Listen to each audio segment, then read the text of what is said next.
If you ache for truth, goodness, and beauty, if you're hungry for a Christianity with substance and strength, if you long for a faith that's big and bold and biblical and all about Jesus Christ, if you're inspired by the idea of one church that has spanned 20 centuries, 24 time zones, and 2 hemispheres, enfolding every race, nation, and language,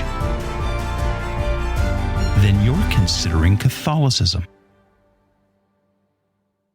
Well, Ed, here we are sitting out in the piney woods once again. With the changing trees. Yes. It's September, and September is, fantastic time here. And so you can kind of see the first little hints of the trees changing, and there's a blue sky and the wind whispering through the pines. And we're talking about doing a fire pit. We're talking about, doing fire pit. And I actually had a listener who said, well, how much would it cost? Because we had alluded that if people were to contribute to the Considering Catholicism podcast, there would be like levels of contribution. Right. And that maybe one of the higher tiers that you could come out to the secret compound here and fire pit with us while we record an episode. Well, that'd be fun. Yeah, but I mean, we'd have to attach a tier of, and they want to know how much that would be. We'd have to factor in the cost of the graham crackers and the marshmallows. I'm happy to throw that in. Oh, okay, all right. Yeah. But it just I just kind of feel like that's a premium, right?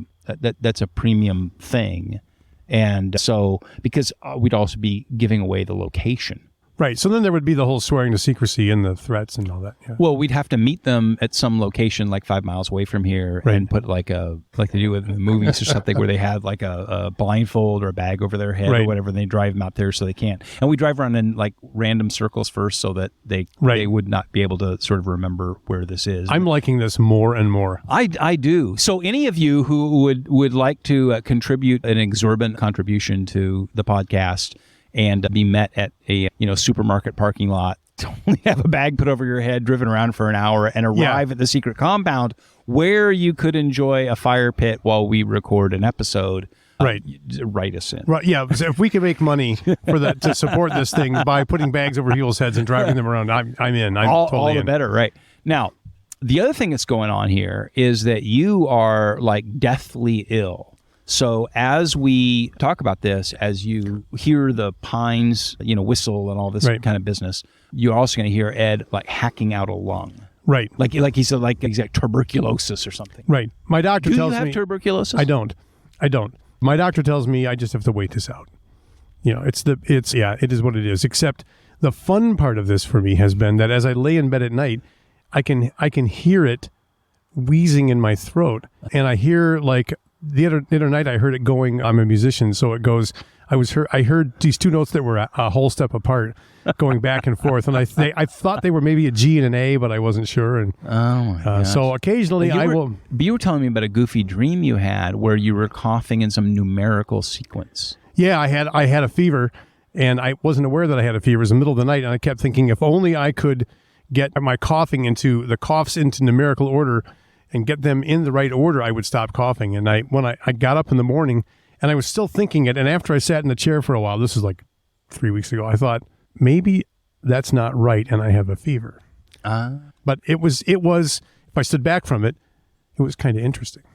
That is kind of interesting. I saw somebody say the other day on Twitter, they were like, if we use our cell phones all day long, how come we never dream about our cell phones? I never do. No, I've never had a dream about my cell phone. I don't think I have. I've had a dream about almost everything else, but not my cell phone. Right. There's some deep meaning there that we'll have to ponder, perhaps by the fire pit, and somebody could join us to do that if they want to, put on the blindfold and all that. They'll be all disillusioned because they'll find out that we're just sitting around talking about stuff like that. Stuff like that. Right. It's not really deep thought. In fact, when you and I got out here today, I was saying that I'm looking for a pair of shoes that I don't have to tie because I'm trying to manage my energy better. And I told my wife, if I don't waste energy tying my shoes, I can redirect that energy into thinking deep thoughts. Right. And that turned into a 10-minute conversation about us managing our energy at our age. And Well, anyway.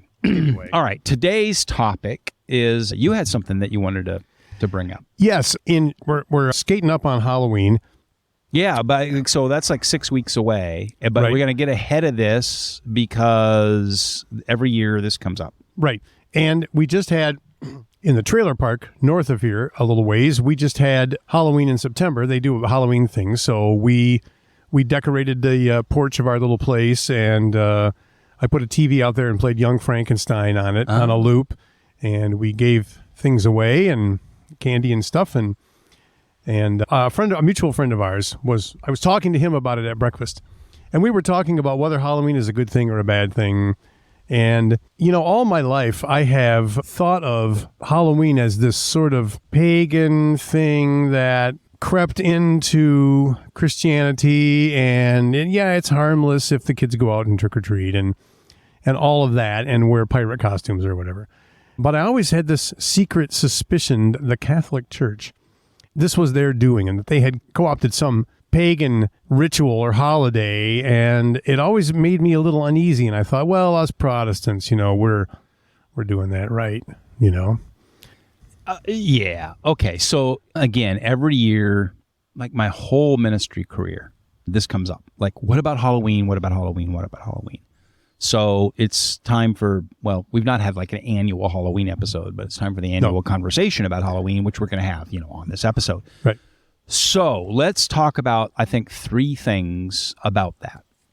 First of all, we'll start off by talking about, is it okay to celebrate Halloween, or let your kids celebrate Halloween, or let kids come up to your door and give them candy, and, right? Is it okay to participate in this thing? So we'll talk about that. And then we're going to talk about the origins of Halloween and some of the mythology around the origins of Halloween, because there's this kind of blood libel like thing about how the Catholic Church adopted pagan Celtic rituals and, it's whatever. And that's where the origins of Halloween are. And that really comes from some like kind of strange Protestant sort of projection onto the Catholic Church about that. And then I'd like to kind of end by talking about that same sort of principle applied to some other holidays, because that same principle that the Catholic Church basically glommed on to pagan rituals, that gets applied to Easter, Christmas and some other things. And I want to talk about this sort of notion that Catholicism somehow invented all of its feast days and stuff to kind of glom on or borrow or piggyback onto. I watch pagan Celtic stuff. Pictures of Mardi Gras every year, and I think, look at those Catholics. Yeah. Right. Yeah. So let's start. Like I said, let's start with the, is it okay to participate, in 2023 or whatever in America? And then you said you had a funny Halloween story, and I have a heart-wrenching Halloween story. Okay. Well, I'll get to those later. Yeah, actually, I have like many funny Halloween stories, but only one that I think I probably can tell on, on here. And later I can tell you the others by the fire pit. But right, okay, so this was right after I got out of seminary, and I was pastoring this church in California. So I was a young guy, and I had young kids, and we had some people in the church that were, I'm trying to think the right word, they were evangelicals, and they kind of had, and they're good people. I mean, none of this is like to criticize them, but I'm trying to sort of describe the mindset. But there's sort of a fundamentalist streak to it, like, Bible only, what the Bible says, and if it's not in the Bible, blah, blah, blah, blah, and everything is suspect. And of course, they really didn't like Catholicism because that's not in the Bible. And so anyway, it's like this time of year, we're approaching Halloween, and I made some comment from the front of church one Sunday, like during the announcements or maybe during the sermon or something. It said something about how my kids were looking forward to Halloween next week or something and trick-or-treating. So this lady comes up to me after church during like the coffee time. It was like in California, so there was like this outdoor courtyard. It was kind of cool, and we were like standing out there. And she's like extremely concerned that I would allow my children to go trick-or-treating and to participate, in Halloween. And I was like, I don't understand what. And she's like, well, it's full of all this magical beings and demonic beings with magical powers that are you're celebrating. And I said, my son was like 4 at the time. I go, he's going as Superman. Right. This is what she says to me standing in the courtyard. She goes, huh, well, where does Superman get his superpowers? And I said, well, from our yellow sun. You see, Superman is from the planet Krypton, and the nearer he draws to our yellow sun, it increases the molecular density and so forth, and gives him his powers. Haven't you ever don't you know anything about Superman? He doesn't have magical powers. It's just anyway. So it's like, proud to be your friend right now. Yeah, right. I'm like, and she's like, well, it wasn't from Satan or something like that. It's the yellow sun, right? That's what happens when So anyway, my kids dressed up as, and we did, in all seriousness, we've always had rules in our home. It was a Christian home. The kids could never be anything. Well, I said scary. But nothing magical, scary, demonic, nothing with death or ghosts or any of the, cultic or anything else. I mean, my kid, one year, he was Superman. Another year he was a football player. One year he was like a construction guy. My daughter would be a princess, or, I think one year she would dress up like as a puppy or a cat or something like that, right?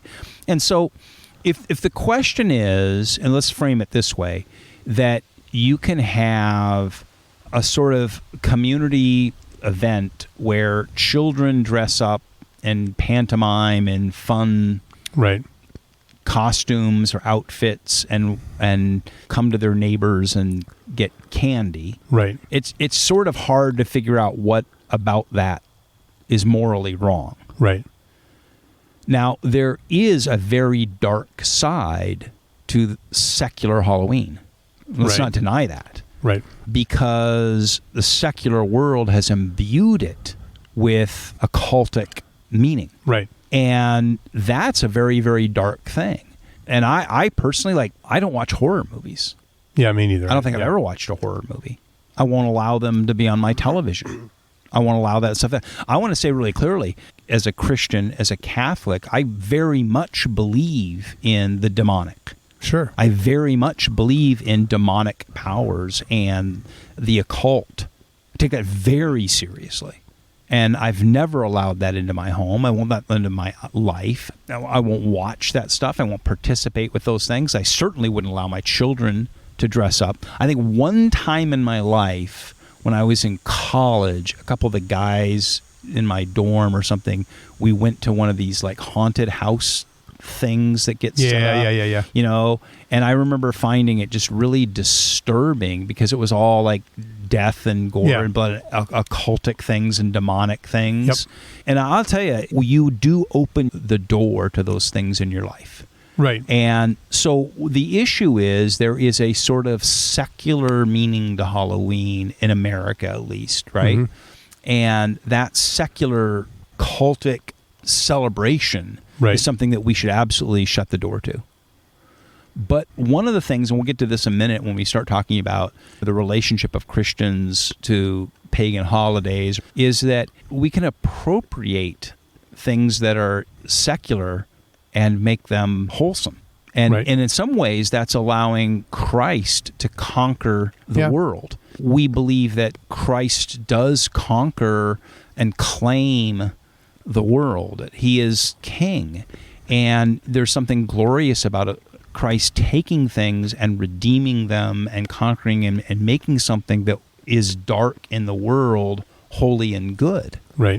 One of the things a lot of churches have done is do this they'll do a fall festival thing where the kids can come and participate and get candy and all that. And really, in a sense, that's what the church and Christians have done for a long time, is taking things that the world has that are bad things and redeeming them and making them wholesome. So there is a secular holiday that either has a dark occultic meaning, which Christians should have nothing to do with. But by that same token, look at all the other unwholesome, dark, wicked, pagan things that take place in our culture. that just feels demonic to Right. me. It feels behind it are demonic forces that are bringing chaos and confusion and destroying people's lives, and whether those are things of a secular or breaking down sexuality as God Right. created it, whether those are tributes to violence or materialism or Right. a thousand other things. And we're surrounded by a very dark culture, and we are called to be light in the darkness. We are called to be salt that preserves this world. We are called to be a city on the hill and shine our light. Right. So I do think that where we can claim and redeem things to be wholesome, we do that. Right. And so there is this thing out there that's called Halloween, and it can either be a dark thing or you can redeem that within your life and your community. Mm-hmm. But I think you've got to be very careful with your children about allowing them to participate in the things that the pagans participate in, so to speak. Right. There's this constant drumbeat of normalizing demonic things. Cartoons with witches and demons, and they're all just, they're just like us, and it's just all happy, and little kid stuff, right? Or adult movies where that stuff is portrayed as being just an alternative. That stuff is pretty insidious. Well, I guess, okay, I don't care what people think, and if you don't like it, then don't listen to the podcast.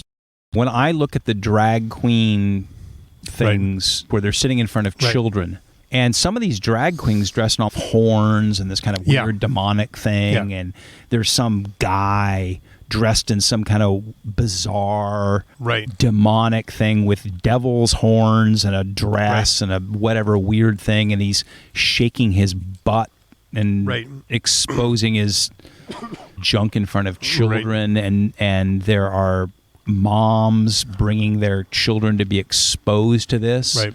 I'm sorry, that looks demonic to me. Right. I agree. And so we're surrounded by a pagan world that's influenced by demons. There's filth in our world on a lot of different levels and in a lot of different forms.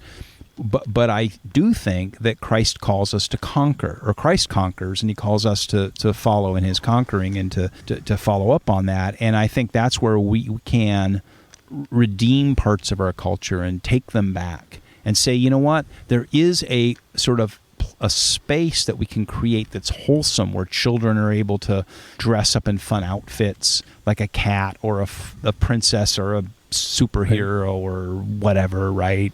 A cowboy, and walk up and down the street. I mean, I love when the kids come to our door. Right. You know, that's one of my favorite nights of the year, is to sit there and hand out the candy and say hi to the neighborhood kids. I think it's a wonderful, wholesome thing. We happen to live in a very nice neighborhood in terms of nice neighbors and very wholesome and safe and all that.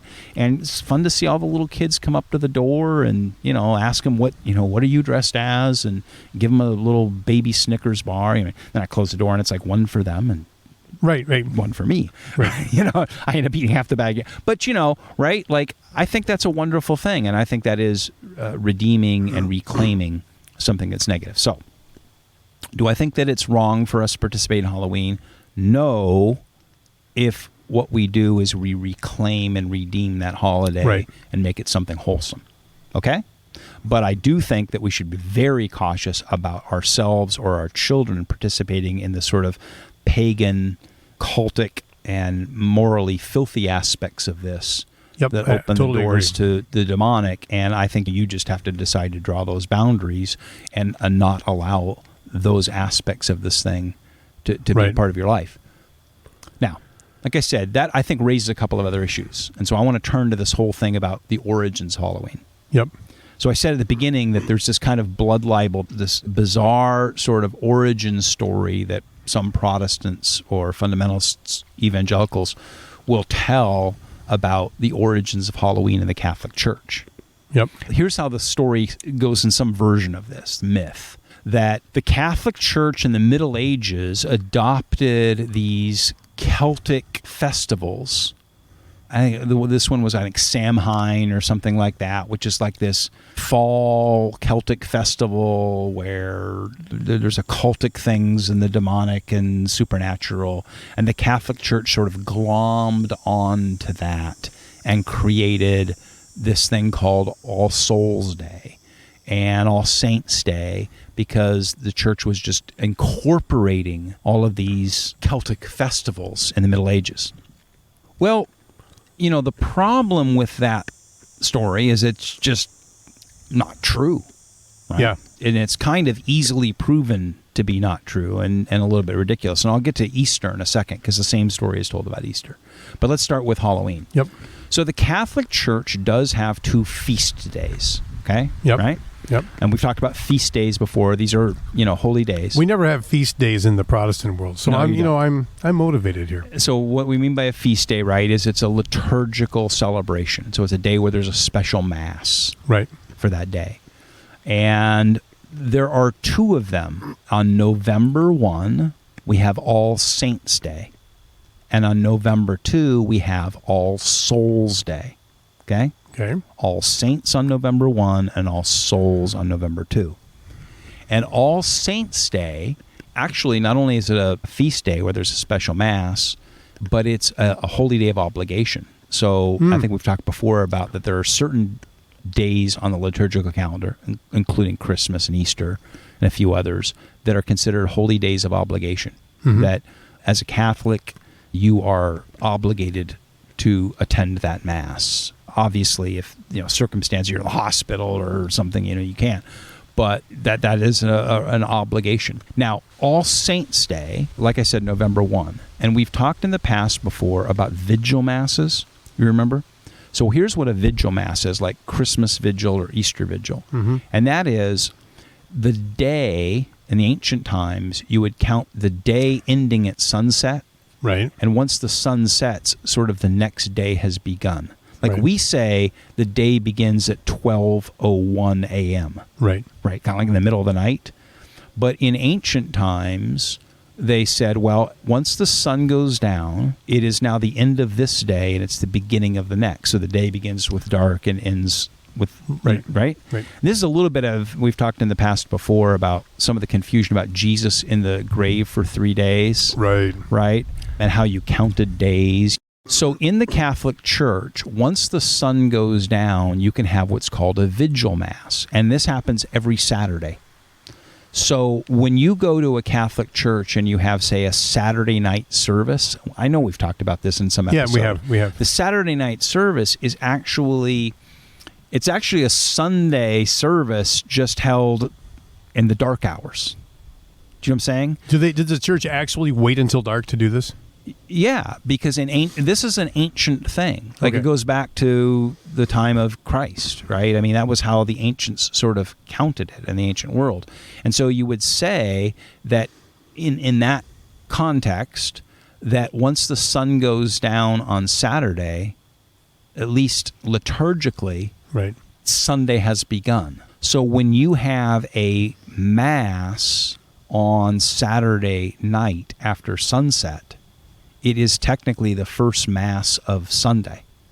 So like, for example, our parish, we have a Saturday evening mass, and then we have 2 on Sunday morning. But they're all really Sunday masses, if that makes sense. Right, and you've met your obligation with Yes. any one of them. Yeah, so if I go to the Saturday night mass, in a sense, I have attended Sunday mass because I've attended it in the dark hours of Right. Sunday. Yeah, I understand. Okay, Sure. Right. Okay. So this whole concept of vigil mass. So the All Saints Mass, which is a holy day of obligation, All Saints Feast Day. If you had an All Saints Mass on November 1, you would have a vigil mass for All Saints during the night of October 31, Okay. right? Yep. It would be the All Saints Vigil Mass that Yep. night for All Saints Day. Right. You with me? Yep. Now, the Latin word for saint, okay, is sanctus. S-A-N-C-T-U-S, right? Right. Sanctus. Sanctified, Yep. right? But in the Germanic languages, the word sanctus was hallow. Oh. Okay? So, for example, you think sometimes this persists in English a little bit when we talk about something is hallowed, right? That means it has been sanctified. So what happened is Halloween was sort of the rendering of the ancient Greek and Roman notion of All Saints' Eve. All Hallows' Eve. Okay. Is All Saints. It's the vigil of All Saints. Yeah. Yep. Okay? So the night before All Saints' Day, from ancient times, and not just in the Celtic lands or Germanic lands, but this goes back to the early church in Asia Minor and the Eastern Mediterranean. When they began to celebrate All Saints, they said, well, the night before is the Vigil of All Saints. And so we begin to enter into that celebration. Right. So it was not invented by the Celts. It really goes back to the ancient Roman and Greek church of the early centuries. And now, what is All Saints? So All Saints' Day is the day that it was originally focused on the martyrs. So in the ancient early church, it's the Mass where we celebrate the Christian martyrs. But it became the Christian saints, in other words, those who have died and gone to heaven. Okay. So martyrs, apostles, saints, people, whether known or unknown. Okay. Right? So we know certain saints. We know St. Peter, St. John, St. whatever, right? And we know the great martyrs who suffer. But there's also, of course, the saints, those who died and are in heaven, who we don't know their names necessarily. They're not famous. But on All Saints' Day, we basically look to the saints in heaven.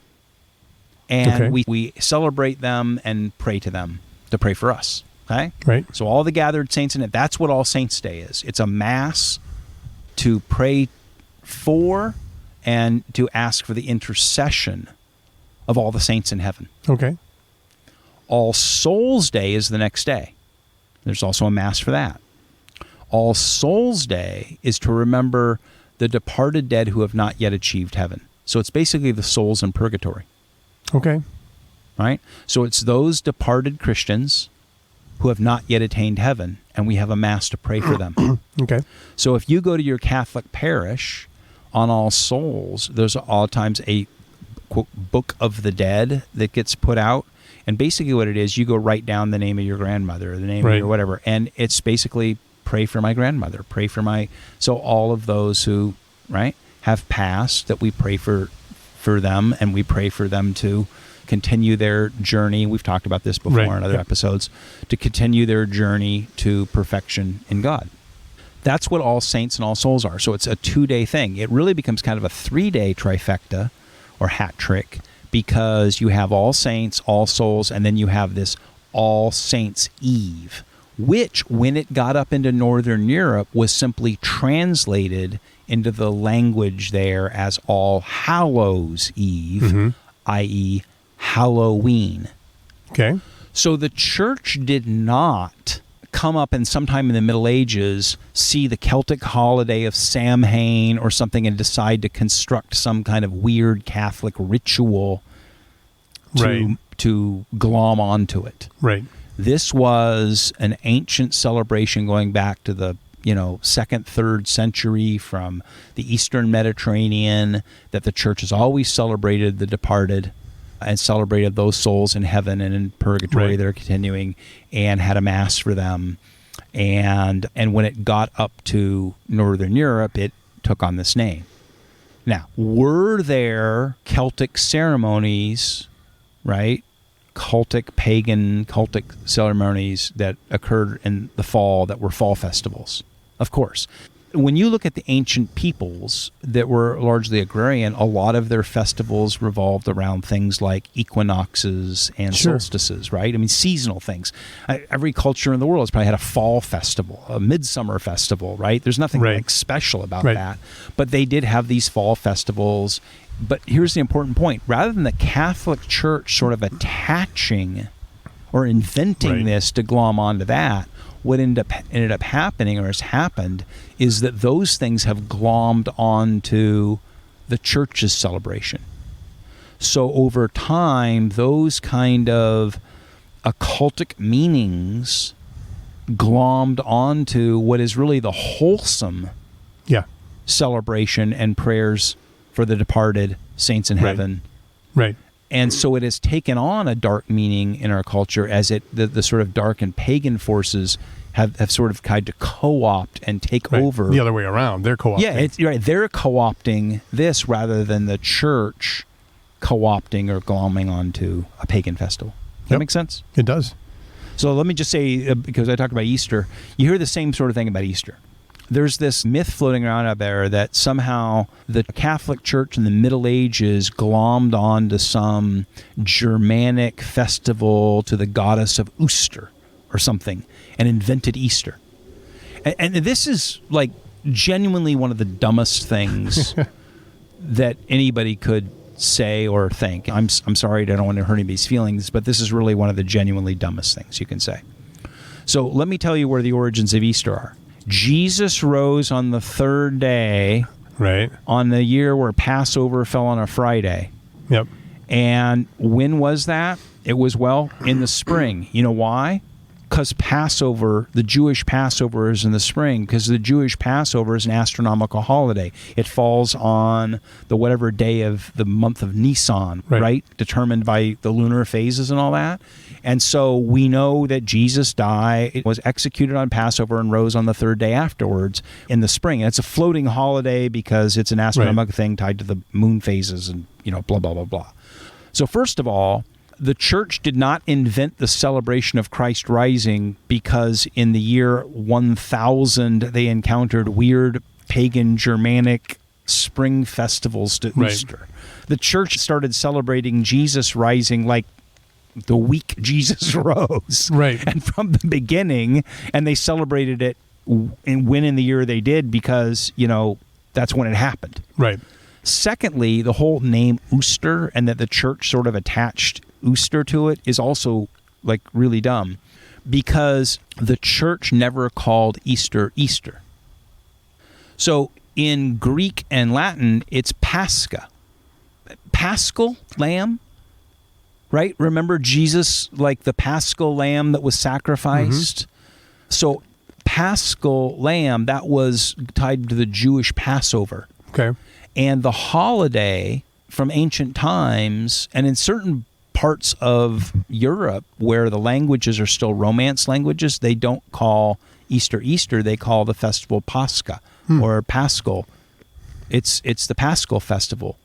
It's only, Easter is an English term, and if that English word was used to describe the ancient Christian Paschal festival tied to the Jewish Passover and the rising of Christ after that Passover, then that is an importation of some English word onto the most ancient of Christian festivals or feasts or celebrations or liturgies. So the church didn't invent Easter to glom onto some Celtic or Germanic pagan thing. That's just dumb. It's easy to think that these holidays and the names and the rituals that surround them sprung up fully formed, but they didn't. These things have grown and changed, and cultures have done things with them, and, Well, part of this, like I said, I called it blood libel. It comes out of this period in history after the Reformation where, particularly in England, the Church of England was very invested in slandering the Catholic Church, right? And so it invented all of these strange stories. It goes back to the episode where we talked about your friends asking whether Catholicism is sort of spooky and creepy and mystical. And part of that came out of this period where in English and American history, you tried to suggest that Catholicism is something. So, they've got strange rituals with guys in robes that were all had their origins in strange pagan magical rituals rather than a sort of rational, clean, whatever. But the church came into parts of the world where there was paganism, and it brought these things. And then, to some degree or another, it was never that the church glommed on. It was always the other way around, that the pagan things began to glom onto the church holidays. And I'll give you two examples. The first is the Mexican Day of the Dead. Okay. Have you ever seen this? Like, Yeah, it's sort of a weird. little bit. It looks weird to Americans. Like they have all the skulls and the skull candy, and, Right. And like Americans are like, this is just super creepy, and they'll say, wow, this is Catholicism and this super creepy thing. So the Day of the Dead is actually a pretty interesting example of that. So when the missionaries brought Catholicism to Mexico, they brought All Saints Day and All Souls Day. So we're going to celebrate the saints in heaven. We're going to celebrate the souls in purgatory. Those feast days were well established by the 1500s, right? Obviously.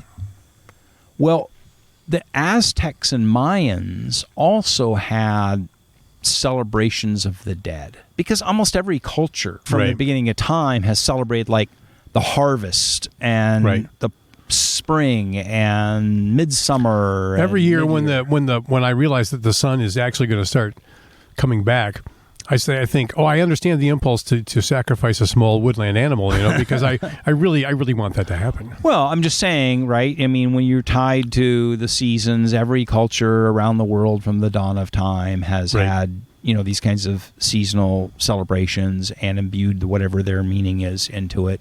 And in the same way that it's a very natural impulse for most civilizations and cultures to commemorate the dead, whether you build a pyramid over them like Egyptians or, the Mayans and the Aztecs or whatever, the ancient peoples in Mexico had their own celebrations of that. So here's what happens. The Spanish missionaries come to Mexico and they bring All Saints, All Souls, which is a very ancient Eastern Mediterranean, ancient Christian celebration of the saints and the souls, as I explained. Now, the Mayans and Aztecs already have these sort of pagan celebrations of the dead.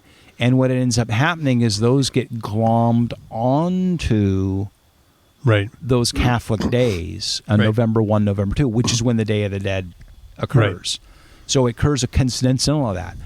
And there's elements, and I'm not an expert in this, and and I understand how important it is, but it's a syncretized thing in particularly Mexican culture, where those sort of ancient Mexican folk religion got imported onto Catholicism rather than the sort of Protestant slander that Catholicism glommed onto those things and invented these holidays. Other way around. Yeah, it's the other way around. Let me give you another one.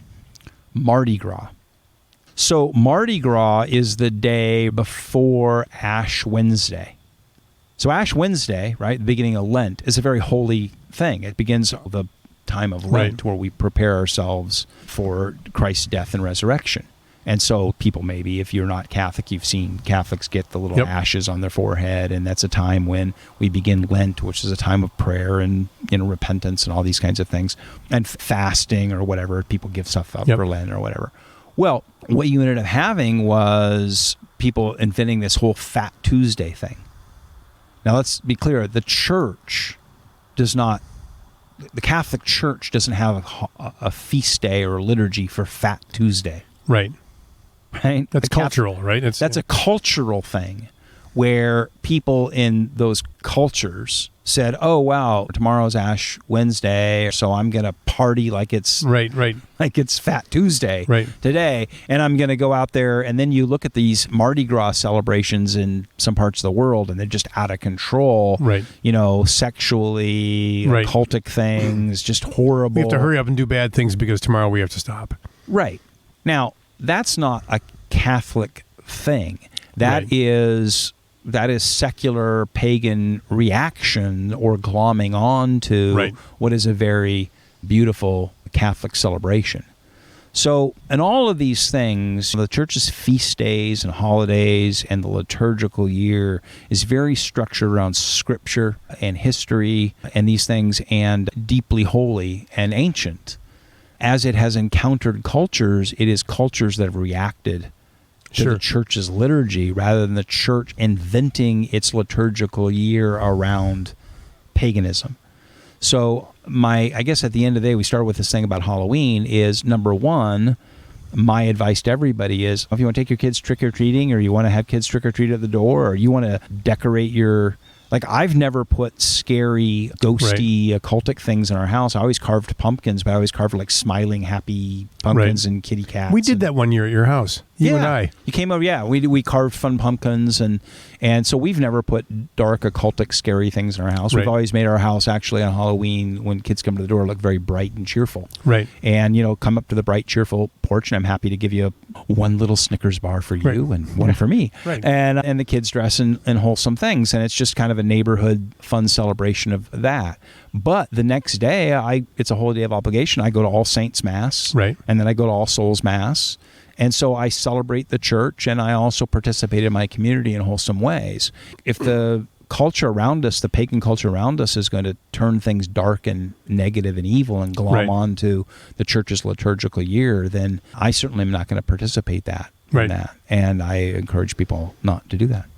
Excellent. So let me tell you about my inspired Halloween costume. Oh, yeah. And I didn't tell you my Easter. So you tell me your Halloween story, and I'll tell you my Easter story. Okay. One year we did when I worked at the big church, we did Trunk or Treat, which I think was started at Saddleback Church, where the kids all come and you can trick or treat out of people's in the parking lot, and it's really fun. And it's turned into a big thing, and I think it's kind of cool.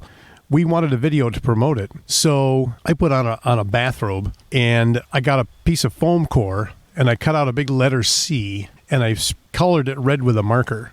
And then I cut it in half and put one side of the letter C on one side of my robe and the other half of it on the other side.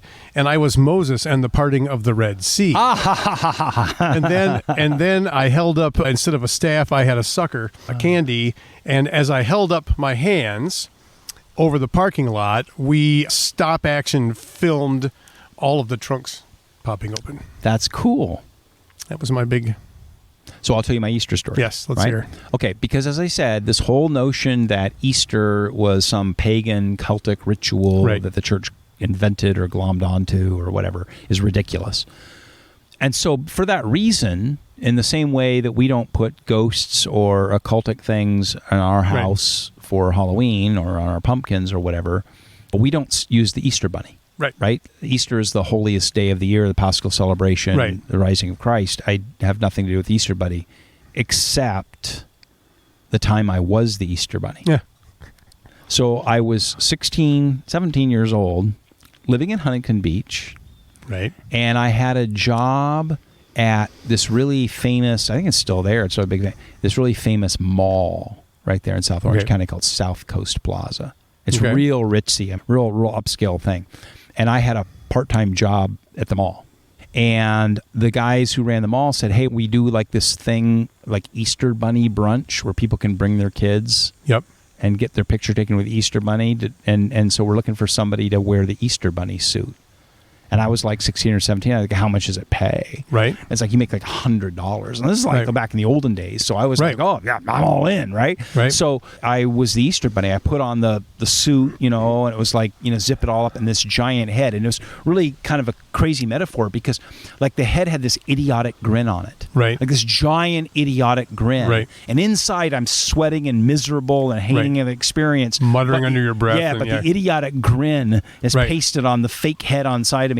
And then all these little kids are like climbing up and pulling on the fake ears and doing all this stuff, and I'm like throwing candy to them, going, this isn't even worth $100 or whatever. Right. It's the most miserable thing I ever did. It was one of the weirdest jobs I ever had, but yeah, I was the Easter Bunny. But since then, I have nothing to do with Easter Bunny. There are no Easter bunnies, no chocolate bunnies, nothing like that in our house, because the focus is on the rising of Christ. I was scarred for life because my mom, this was at a day when I was a kid, that my mom would send me out, even as like a first grader, just out on my own to run out and trick or treat.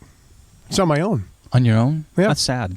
Well, I was with my friends, and then my friend. No, you weren't just like the one lonely kid walking up and down the block. No. Okay, because like, every now and then you'll see like this one lonely kid walking up and down the block. And okay. And then my friends had to go in, and I said to my mom, can I hit the next block before I have to be done? And she said, sure, go around once.